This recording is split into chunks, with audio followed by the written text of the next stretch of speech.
Ani, bonjour, wache, scano. Good afternoon. Optigizes ko Indigenous cause, Mississaugas of the Credit Dunjaba, Makwa Dodam, Mississaugi and Dow. Welcome everybody. Today we're going to speak with Carolyn King. Let's welcome Carolyn King back, who will be speaking about her incredible initiative, the Moccasin Identifier Project. This project was developed by Carolyn King in partnership with the Mississaugas of the Credit First Nation and the Ontario Greenbelt to promote public awareness of significant cultural historic sites and the ancestral presence of First Nations, Métis and Indigenous communities. If we as First Nations people do not get a marker on the ground today, we will be lost forever. Please welcome Carolyn King. Hi, Ani, Carolyn King, Indigenous cause. That's my name. I have an Indigenous name, but I don't often use it because it's kind of presumptuous, meaning that I'm the first lady and I do everything. So I try not to address that, even though I do a lot of stuff. At any rate, I'm honored to be here as part of the presenting the information about the Moccasin Identifier. I'm a member of the Mississaugas of the Credit First Nation and have a strong bloodline to the nation. And I've lived all my life on an Indian reserve, starting out at Six Nations and then moving to the Mississaugas of the Credit. I married into the community, but like I said, I have a whole family line here at the Mississaugas. So just to clarify some of the things that you see about me. And I've done a lot of, community work. I was even the chief at one time. And so I've been around the community and supporting, advocating for it. Seems like my whole life. That's the idea of the Moccasin Identifier is part of promotions and education and awareness about that people get become aware and get educated about treaties. And if you didn't know the Mississaugas, this will be there's a map. We have a lot of treaties that our First Nations signed, good or bad, and that they're like 23 different treaties, all basically in the Golden Greater Horseshoe area. And that many people don't understand what the treaties are, and that this little program was developed to educate, targeting the school system, the elementary school system, but we do beyond that, and to create an awareness with the children about what treaties are, what treaties are in general, and what our treaties are. And then we have this little interactive called the Moccasin Identifier, which is a stenciling of the various 4 different moccasins on paper or on the ground, and we'll talk about that. So we can get moving. So again, thank you for joining us and thank you for listening. All right, so next. Oh, I need to say that, yes, that in that video there, in that first one, that we're sponsored by the Greenbelt. They've been our key sponsor with the Moccasin Identifier and the First Nation. Our office runs out of there. So this is a video that was done for our website. So we can start that. Ani, I'm Carolyn King, and I'm a member of the Mississaugas of the Credit First Nation and the creator of the Moccasin Identifier.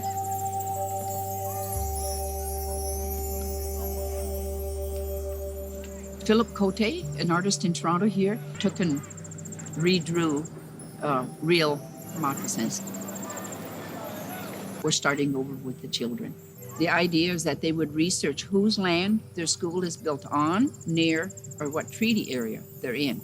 And the educational kit that we have has all that information in there. And the children just, like, I love it. My dream is that this province will be covered with moccasin identifiers within the next decade, and they will forever know whose land they're on. That's the goal. Educate and awareness with a nice, simple little program called the Moccasin Identifier. Okay, thank you for that. That's our video that we're doing our promotions. We have some bigger ones that talk about it and do some more instruction on stenciling. That's the new thing that we're gonna, people are all asking for how-to videos on the stenciling so they can use it in the different grade levels and different sites, different organizations. So we're working on to develop that. And like I said, this is my line why we do this, and that we started the Moccasin Identifier wasn't always this way, like a stenciling program. It was going to be what we call a digital dot, and where we were, the First Nation, we were researching in our treaty lands what are the significant sites, and that ones that we wanted to let people know about. And if you think about, you're driving around in your car and you have the map on, the Google Map or Waze, whatever process you use, that you can go to significant sites or points of interest. Well, our thought was that we could be a point of interest, say where our past village site was, or a trail, or significant, along the water's edge, different important things, pinpointing where people are of our history, our group, their historical significance to us. And we'll talk about one after this. So, and like I said, just like, when the settlers came in, they just took over the land and built over everything that was basically ours, what we call ours, or over the land as it was. And that we just became lost in that system, and it was not promoted in the education system. So many people will tell me today, we never learned this when I went to school, and so thankfully that's all changing, and there is Indigenous curriculum in the schools, in the school systems today. So if we as First Nations people don't get a marker on the ground today, we will be lost forever. And that's what drives us to put a tangible mark or educate about who we are as an Indigenous people of the land. Next. This is a significant person that I mentioned. Her name is Katherine Sutton, Naniba Kwe, and that she was a Mississauga member, and she married a non-native person named Sutton, and that's how she became Katherine Sutton. You can see that today she's designated as a nationally significant person for the work that she did. During the pre-Confederation days, she fought for rights. And what happened with her is that, so she was native, and then she married a non-native man, Sutton, and her rights were taken away from her because she had married, as we call it, married out. And that, so then she moved up toward Collingwood with her husband, and they were going to buy land and build a farm there. And because she was native, she was told that she could not, because she was native, the system then told her that she could not hold land because natives were not considered people. That only happened in the 50s when we became recognized as a person. And that, so anyway, and she took exception to that and fought against it. And she even, her story is that she went to visit Queen Victoria to ask for rights to hold land as a native woman. And she was, they say, 8 months pregnant. She went over there, got an audience with the Queen of the day, and that she wasn't successful, but she did it. And started the road, and she was an author, and she wrote letters and spoke out against the injustice to Indigenous people, and more so Indigenous women. So she, her property, and this is where the Moccasin Identifier was born, when we had researched that particular site to add to our digital dot. And so we were presenting at one of our historical conferences, and we asked somebody out of the audience, my friend Jane Beecroft and Jane Watts, they asked, what if we don't have a phone, let alone a cell phone? Because the digital stuff was all going to be based on our cell phones. and basically a smartphone where you could go bring up the picture and the map and get information about it. And that we were researching all of that to get the information would be on the website. And so I said, well, she goes, if I go there, what am I going to see? And I said, nothing, just remnant farm things at the time. And I said, I can answer that because as part of the research, I went to that site and we walked around there with the archaeologists and Don Smith, our historian. And so I know what was on that site, left over from that site from way back when Katherine Sutton went there. And that, and it was suggested then if there was just the digital dot, then maybe we should have a tangible marker, a plaque or something, a plaquing program. So I said, okay, let's talk about it. And so after the session, and this was a Friday of a 3-day conference, and that we had a meeting afterwards. Excuse me. And we talked about it. And they said, well, you need to come up, if you're going to promote a plaque or marker, then you need to come up with a universal symbol that people will start to recognize. And so it was first suggested that it be an eagle feather. And I said, no, that's too sacred to us. And then it was suggested that it be one of our totems, like the deer, the eagle, the different animals. And for us, the Mississaugas, fish, the martins. And that I said, no, same thing. Those are too sacred to us.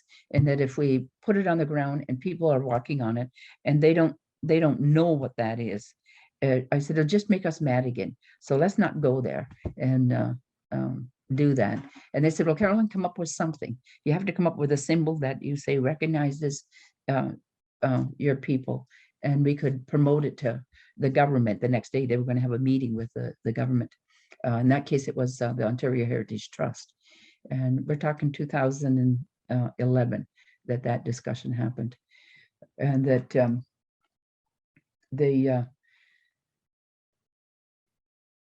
I went back to my, when I say about, I went back to my office and I wrote up on my whiteboard, and a little bit, say a little bit more about this, but this whole research thing, that's where it started, the presentation about that. And I wrote, what will identify us and link us to the land, because it's all about the land. And they said that it was, I said, I read that for 3 days. I just went in every day, I read that. And I said, what is it? And I said, it shouldn't have taken me 3 days. But on the third day, I said, it's our footwear. And the idea was born. And that's how I claim to be the creator of the Moccasin Identifier program. And the next thing we did is we went to, it was suggested that we go to the Batashu people. They have a huge collection. If you haven't been to the Batashu Museum in Toronto, on Bloor Street, it is the largest museum of its type in the world. And they have a huge collection of footwear for the world. And that there are, I've had the fortunate opportunities to be in the vaults. 2 stories down, there are 2 vaults. One is the Indigenous collection, and the other is the rest of the world. And the Indigenous collection represents circumpolar and North America. So in that collection, there's the Tibet, there's the Inuit, and then there's all of North America in there. There's really only 2 Anishinaabe moccasin designs in there. And that's the 2 that we use. And so they've become a partner with us, and that they give us, like as mentioned, the moccasins that you see in our 4 moccasins are real moccasins in the holdings of the Batashu, and they give us access to the collection and all the curated material. So it's like real stuff that was part of it. And it said in the video, Philip Cote is a artist, researcher, and we engaged him, hired him to he did the research. He went and took pictures of the moccasins in the museum, and then he drew them. And so that was our starting information boards. And we use 4 moccasins, which we'll talk about next. So this is all kind of the start of how the Moccasin Identifier started. Next. So we start to get a presence on the floor. And I talked about this, and we talked about it's our footwear and our journey. We're into going into 11 years now since we started on this. The research about sites was started before then. This is just the story about how the moccasin became our key item. Next. Here's that research. Here's those moccasins that, as I say, they're real moccasins. And they've been a great partner, giving us access. And if you don't know who Philip Cote is, he is in Toronto. He's bases out of Moose Point, but he's basically lived in Toronto, and he redesigned those moccasins that are part of the what we consider the collection. And you'll see that the different styles and the beautiful styles. And if you didn't know, like when you look at the moccasins, if there's beadwork on there, those are considered post-contact after this, the colonial settlers came, and they brought beads, and so it was just a improved way to decorate. And moccasins are our clothing and our footwear are ways that our people can identify leaders, good leaders, or if you've done good work, you get some of the best designed bags, footwear, your vest, that type of thing, is how they honor their leaders. Next. Our moccasin identifier covers Ontario as it is right now. Our goal is to go broader. The Cree in the north, and if you didn't know it, the Cree are the largest linguistic group in Canada. They come from the out in the Maritimes, Labrador, the Maritimes there, right across to Alberta. You'll see the Cree, and so they're here for Ontario, just up north of the Great Lakes there. That's all Cree, Treaty 9 area, and then we have Anishinaabe, which is kind of throughout Ontario, but everything sort of south of where the Cree are. Here on Wendat are like where say Collingwood, kind of a band across southern Ontario, just north of Toronto, and there are sites for the Huron-Wendat. They were pushed out of the area by the Iroquois early wars, and they moved to, you'll find them in Wendake, Quebec, but they have lots of information, or lots of sites, and their presence in Ontario. Well, as I say, mostly in the ground, but there are people who live here who are Huron-Wendat. And then in the south, for this program, the Moccasin Identifier, we use the Seneca because it was the Seneca group of the Iroquois group, or Haudenosaunee. Sorry about that. That they moved into southern Ontario for about 35 to maybe 50 years to try settle the foot of southern Ontario. And there's big sites of the Parker site in Toronto, well, there are just different big sites along the area there, Toronto over into sort of the western part where they tried to settle. And that's where the war happened between the Mississaugas, or the Anishinaabe, and the Iroquois. And that's all stemmed from the fight, the conflict to get access to beaver pelts. It became a marketing, like a market opportunity for the First Nations to hunt the lush lands of southern Ontario along the rivers, and then to sell those pelts to the fur traders, either the French or the British, and that they created what was called the Beaver Wars, or the fur trading battles, and that and then in that battle they pushed the Iroquois back across the border. I mean, they're all here now. All the groups are here now, but back in the historical context of the settlement of Ontario, that's why we use those four: the Cree in the north, the Anishinaabe, the Huron-Wendats, and the Senecas in the south. That's what's in our package. Next. Here you see them again. And we're using the moccasin to create an understanding of treaty, and that, as I said, we can tell our story and where we were on the land, the value of the land, and the way that our people lived, all through our using the footwear to tell that story. And you can see on this here, we're using the Anishinaabe Algonquin one, where it says center seam. You see it gathered up. Ojibwe is actually in the language means gathered up or puckered seam. And you can see through the middle of what that, what it looks like. You can see my one, I use my zoom. I have my steel one that's about 2 feet long that we use as our key one. And we're putting it on wood too. Appleby College supplied us with these wood laser cutouts. And so we're using that one too. So next.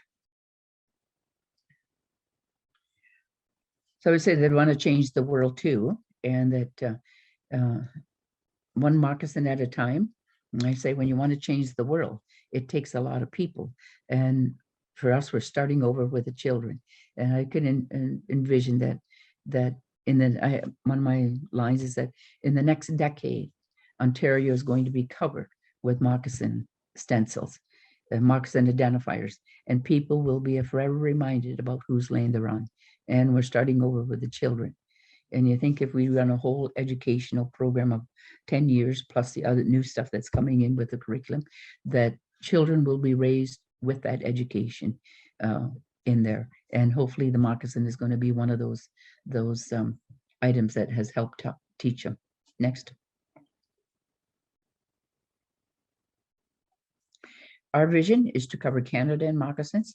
And you can see this one here, I think, is at in Mississauga at the school, and that people are getting very creative about how they do the moccasins. And that, using multicolors and using the different designs, one of the 4 different designs to do it. And as you see some of the other pictures we have where people have just gone all out to paint creative or an artistic moccasin. So that's our goal. Next.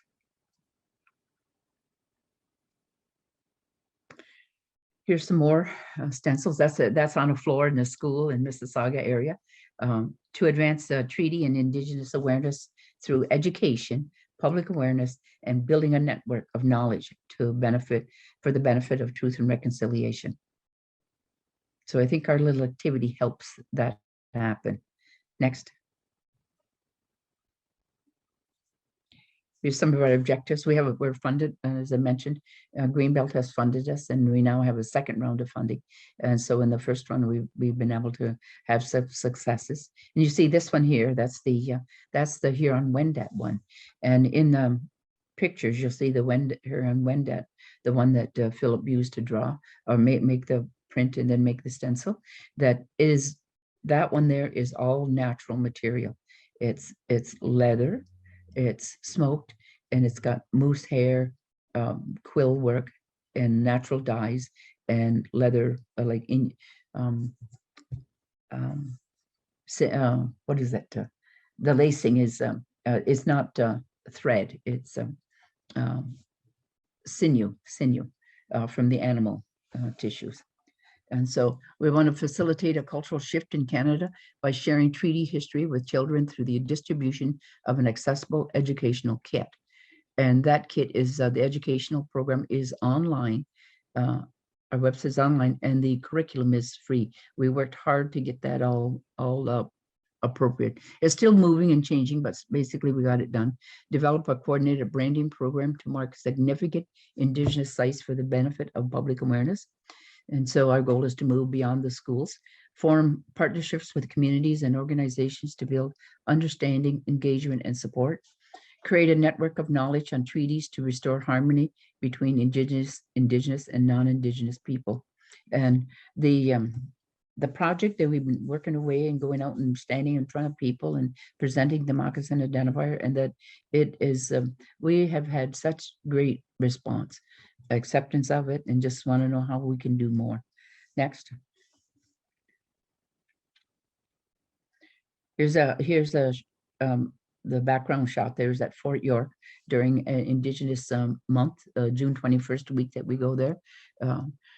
We ask people that you can become a Moccasin Identifier education leader, teach treaties using the Moccasin Identifier educational kit.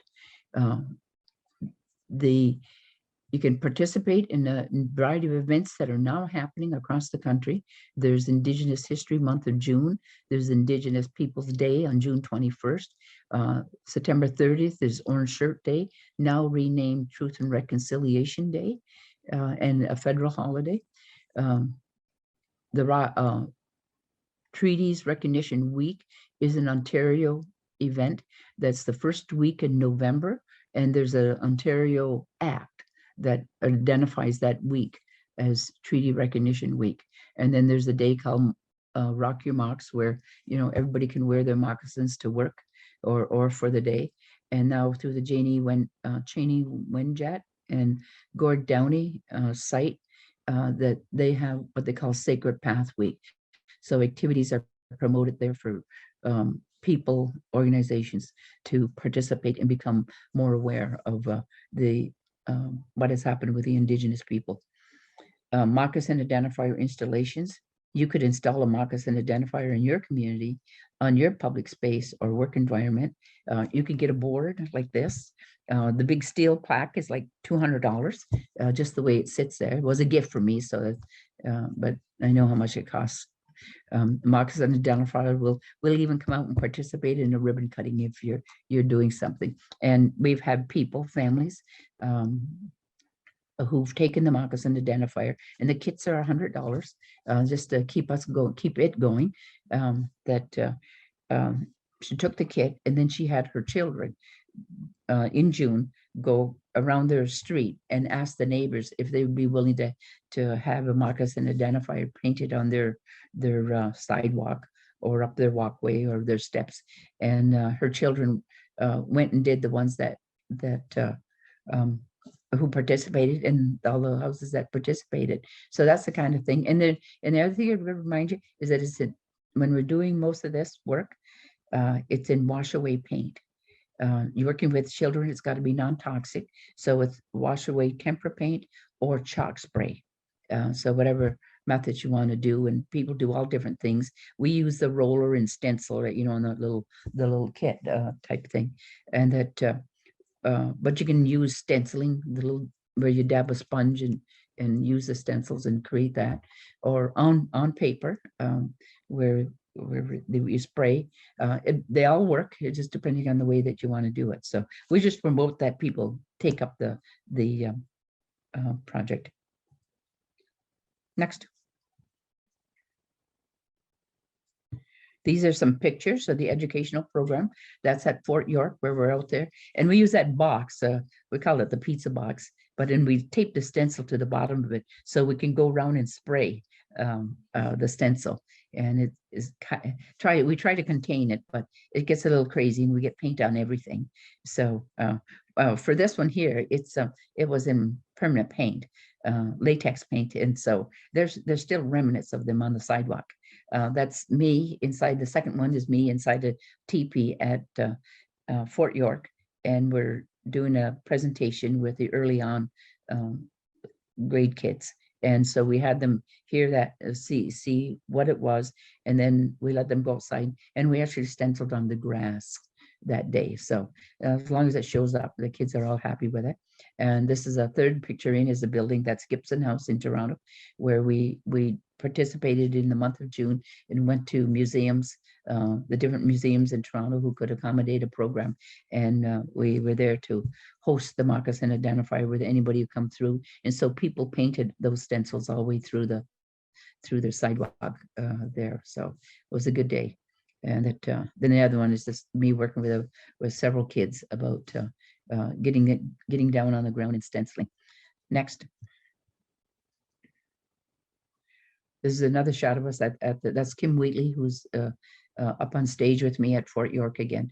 And those are pictures of inside a classroom. And you see all the different paint colors. We started out by just using, sort of saying the four colors, red, yellow, black, and white, yellow, black, green, whatever our colors are, our four colors. And so it didn't really work out because white sometimes don't show up well on paper and stuff. So we just let it's in whatever color people want to use. And so we just buy a variety of the tempera paint or chalk spray of any color, and people get to design whatever they want, the way they want. Next. Also, just back up, I said that the Springfield, that's the Springfield Public School in Mississauga, is that one there. That's where we did like 700 kids in a day. And the next day we did 300 more at another school. So it's been exciting days when that happens. This is one of our big profile events, is that the First Nation was invited to have a whole historical community information display at the CNE for the whole days of the CNE. And so we had 120 feet of space that had to get set up. And we managed to do all that. The Moccasin Identifier you see on the where the people are looking at the table, that's the kit that we started out with. It's not that anymore. It's a folder with stencils inside of it. And you see that the tray, it really is, just a second.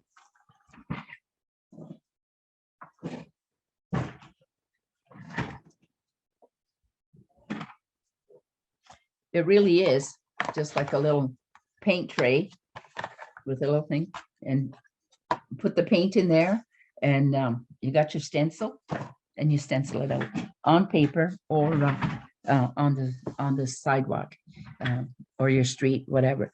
And you'll see there that all the stencils that are on the wall there, that started out with one of the children coming in at 10 o'clock when the CNE opened, and we were at the Dufferin Gates, our whole display, and that the little girl said, I want to do this. And so she did. And then she was done. And I said, okay, you can leave it here or you can take it with you.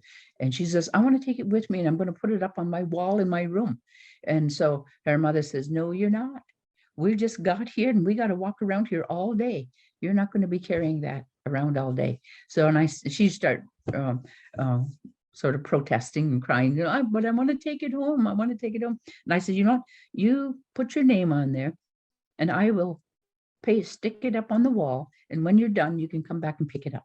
And so we just did that for her. And that started the whole process of putting people stenciling and putting them up on the wall. And so you can see all the different designs and colors back there.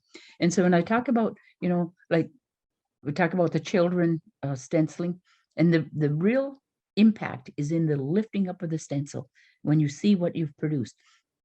Two ladies there were elderly, I'll say elderly, older than me, that I said, you want to do the stenciling? And they said, oh no, we're not artists. And I said, well, you know what, today we're going to make an artist out of you. So we showed them what to do. They stenciled. And when they lifted up the stencil and seeing what they produced, they were just like, oh my goodness, that's beautiful. That's just beautiful. And then I tell the story about being at Fort York during what they call it Education Day, where hundreds and hundreds of kids come through Fort York for Indigenous Day, and so we have lots of children coming through in front of us and repeating the same story all day long. And so I was doing the Moccasin Identifier along with the rest of the team, and that they got to be like noon hour, and so I start packing up my stuff for a break. And this little guy come along, and he says, I'd like to do this. And I said, well, I'm just packing up for lunch. I said, can you come back after lunch? And he looks at me. He's a little guy, maybe 8 to 10 years old, and he's in big black glasses and blonde curly hair, just a cutie. And he says, I have that, quite the negotiator. He goes, see that bus over there? I have to go and get on that bus. And he says, if I don't do it now, I won't be able to do this. And I really, really want to do it. And so I said, okay, pulled my stuff back out and did the stenciling with him and stuff. And we were using the chalk spray on that day. And he, so now this is just between all of us, that I find that it's the male gender that wants to put too much paint on, spray too much and all of that. So he's spraying away and he doesn't stop. I said, you're going to have too much paint, it's not going to turn out. It's going to be a big blob. He doesn't stop. He just goes another little spot on the paper. And so, and I said, you have to stop. So he finally stops and he lifts it up And I'm just as shocked because it was perfect. He looked at it and he just looked up, he picked it up and he said, thank you, thank you, thank you. And he walked away.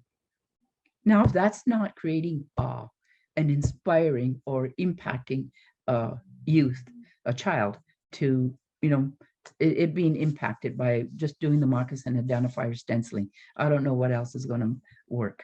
But anyway, I like to share that story about making an artist out of everyone. Next. This is our significant, we use this as our significant site. We took the moccasin identifier with the Minister of Culture, Sports and Recreation.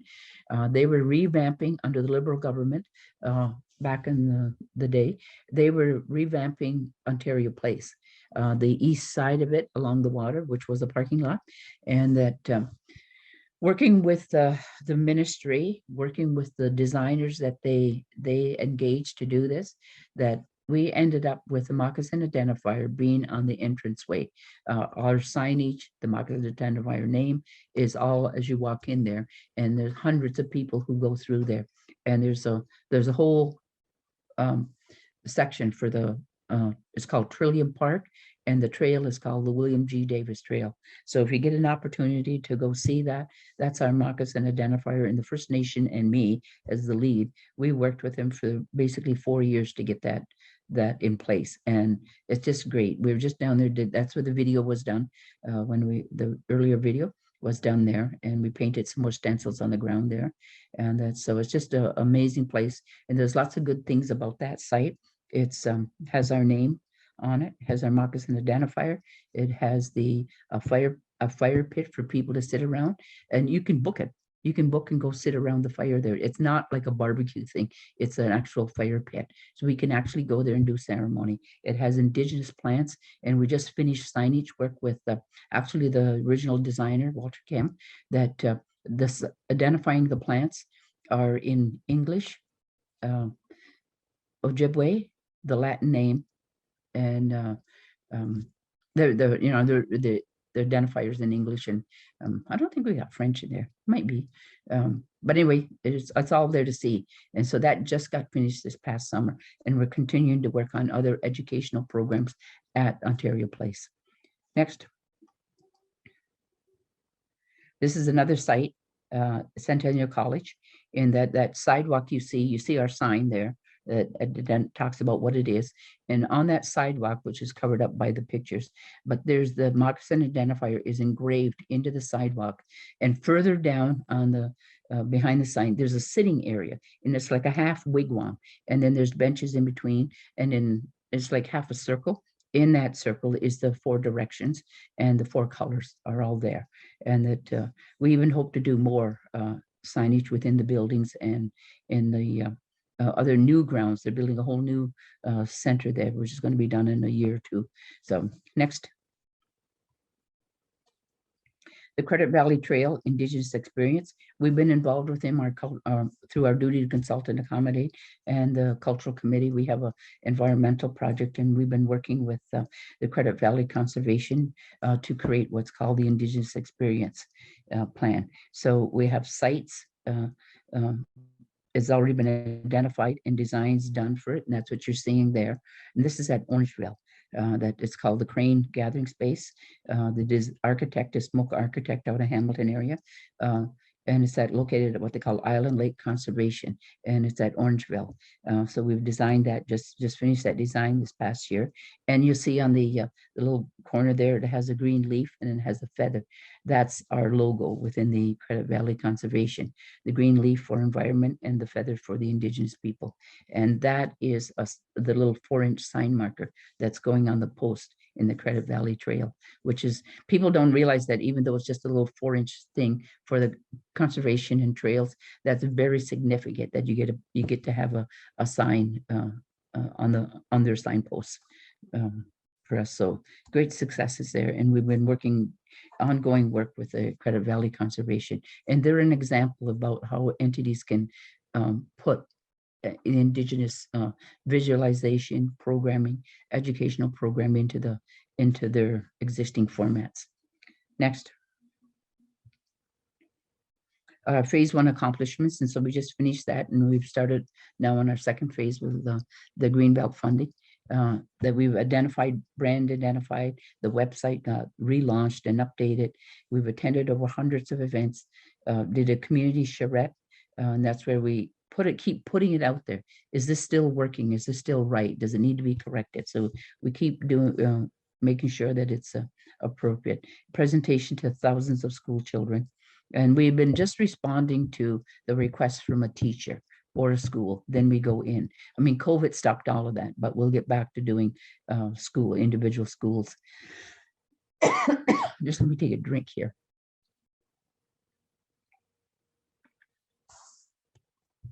I guess I was talking too much already this morning. So we've done archaeological site collected for all of the Greenbelt area. And basically the Greenbelt is the same, and you'll see in a map, you'll see the Greenbelt identified area for Ontario is also basically the same as our treaty lands. And that's so we're talking about putting a marker and installations in place. So that kind of work is starting to happen.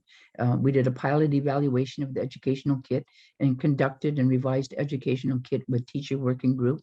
And we went to the mainstream teachers in schools and had educators rewrite based on the Ontario curriculum. And then we kept simplifying, because we asked the teachers, is it working for you? What do you need? Is it? And so we keep responding to what the teacher needs to use it in the classroom. Because if it's too difficult and cumbersome, they basically won't use it. We've formed partnerships with Indigenous Tourism Ontario for sites, and for one of those significant sites is going to be that Ontario Place site that we showed you. We're working with Eco Schools Canada to get it in their schools, which are more targeting environmentally friendly. And for a school to be considered an eco school, you have to go through a certification program. We're working with Toronto Public Library and many more, like Heritage Mississauga, who's presenting this, and we're getting more groups that are willing to take us on. Now, that picture there is a teacher at Springville School, and she went and got a piece of material, stenciled 4 of the 4 moccasin designs on the cloth, and she said she was going to get it framed and put it on her wall in her classroom. Next. Here's that map I keep referring to. We're doing site installations across the Greenbelt, and you can see there's our treaty land. The Mississaugas of the Credit had 23 treaties or land cessations, good or bad, I say, and some of them were before Canada was Canada. So you see where I'm sitting with that little square dot down here at the Mississaugas of the Credit First Nation, south of Hamilton, and adjacent to the Six Nations that we're in what's called Between the Lakes Treaty, number 3, and then up where Mississauga, we get into Treaty 22, 23. The orange one is the Toronto Purchase, which is a big section where the city of Toronto sits right now. And the pink is the Rouge Valley. It's a claim that's gone in to Canada. And you see the green belt is all around protecting the crops and the soft, as in the Niagara, what they call the soft fruit belt. And then they also do all the rivers where all the rivers in that area are considered Greenbelt area. So we partner up with them and look to do installations and programming in those rivers. And we're trying to build that network of people to do it, help us take it on and do it. Next. We're also doing a corporate project, and this is starting to take us across the country. We are developing Moccasin Identifier plaques across all of Deloitte head offices in Canada. So from Halifax right through to Vancouver. And as they redesign their entry plaques, land acknowledgement, they are agreeable to put the moccasin design of the people of whose land their offices sit on. So they do the land acknowledgement, and they have the Indigenous wording and a design. This one here is the Halifax one, in which case you can see what we call pre-contact and post-contact. As I mentioned, when you start to see the beads and thread and that different kinds of things, that's post-contact. But you see in this one here, up there where you see it's got lines, that's fur. And it's just amazing, learn something every day, that the Mi'kmaq group presented to us what would have been the original design of the footwear. And if you think about deer or moose or caribou, mostly like moose, I guess, out there, and that the back leg, it bends. And so they take where that bend is in the joint and then use that, because it's already shaped, and use that. And all they got to do is stitch up the bottom as the base for their footwear. Amazing. And they're just beautiful. We've seen in their PowerPoint they did for us amazing stuff. So this is starting to take us across the country, and we're looking, researching into with the different groups, which moccasin fits across the country, and then move from there. So very interesting and exciting work. Next. Like I said, our next thing to do is identify the sites, which we're working on. Installation guide, we're trying to figure out where is the best, advising people when we want people to take it on. Here's the things to consider when if you're going to be a site, maybe things to stay away from, maybe things that we can add to. We're doing video production. We're working with the Indigenous tourism, that's further down, so that we're talking about a Moccasin Identifier Symposium where we, put all of this stuff together and host a big event where we let people know what it is, where it is, and what they can do and how they can be part of it. We're doing municipal engagement, and that is happening with the council in their office and the duty to consult, where they create relationship agreements between the municipalities. And the Mississaugas just finished one with the town of Caledon, where they're going to put it. It's not finished yet, it's being drafted, they accepted it. So that's got to go to the official process where they, if it all works out, they're going to have a bylaw and it'll be in their official plan. Then Moccasin Identifier kit distribution, or how that works out best. We're doing just starting a business plan to help define the Moccasin Identifier. We've just been doing growing and evolving without really knowing exactly what the best route of that is. And this AR, augmented reality app with Indigenous Tourism Ontario, they're proposing to make an avatar where they're suggesting I become an eagle and I fly around to these different sites. And we're starting with Ontario Place. They're not so sure about all that, but that's the game plan. Next. These are most of our partners to date who we've been able to work with and come to agreements that we're going to continue to work. And so we got any others who'll be coming on. It's just an understanding of how they use it, how we use logos, those kind of partnership agreements and things like that. Sometimes there's money, sometimes there isn't. Next. You can learn about the truth through treaties, participate in Indigenous events, as we mentioned, support the Moccasin Identifier public installations, buy a kit. I mentioned they're $100 to keep us going. Teach treaties in your place of work or your community, as we call it, through graffiti art. Join us in changing the world. It takes a lot of people to change the world. We need everybody to be on side. I just want to say Chi Miigwech for presenting today, Carolyn. It was a wealth of information, but I would like to say Chi Miigwech from Heritage Mississauga for presenting today and all the work that you are doing. Like, it's amazing work.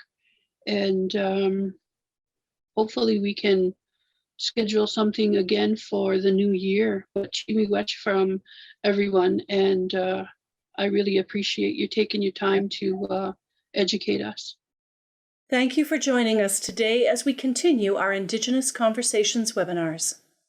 We would like to thank Carolyn King for her support and for sharing her knowledge in the 2021 series of our Indigenous Conversations. We congratulate her on the incredible contributions she has made to promote public awareness of significant cultural historic sites and the ancestral presence of First Nations, Métis, and Indigenous communities. We would also like to thank Faith Rivers for her continued support in this webinar series and as a director at Heritage Mississauga.